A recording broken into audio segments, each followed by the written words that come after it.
In this video, I will show you modern CSS border animations that you can use in landing pages, cards, and feature sections to make your UI more interactive and visual appealing.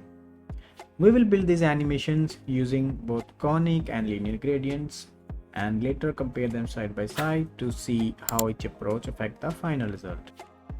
Let's start with this simple HTML card structure. I have already added the basic page style and a keyframe to rotate the border. Here is the basic styling for our card container. Now let's start build the border effect. To create the border animation, we will use a pseudo element positioned behind the card content. The pseudo element is larger than the card itself, giving us enough space to rotate the gradient around the border. Now we are using a conic gradient to create a single border segment.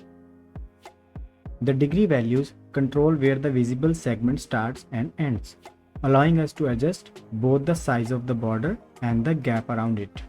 Now that our border is visible, let's animate it using the keyframe animation we created earlier. And that's our first border animation using a single conic gradient segment.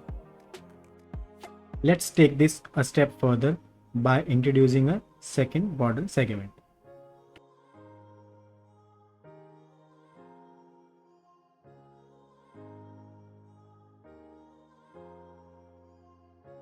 We now have two independent segments rotating together. Now let's switch from a conic gradient approach to a linear gradient approach. To save some time, I'll paste the gradient code here instead of typing it line by line. And now our linear gradient border is ready. Now let's compare the conic and linear gradient approaches side by side. Unlike conic gradients, linear gradients give us more control over individual border segments and their placement around the card. Both approaches work well, but the overall feel of the animation is quite different.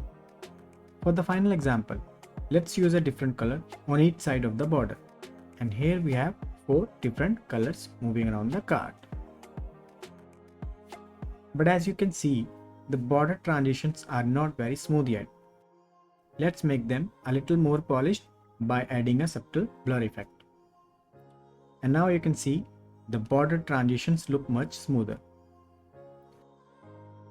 Let me quickly show you what's actually happening behind the card and how the border animation works.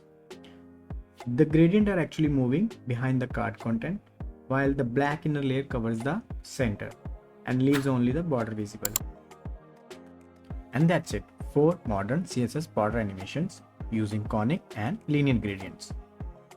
Let me know which one is your favorite. Thanks for watching, and I'll see you in the next video.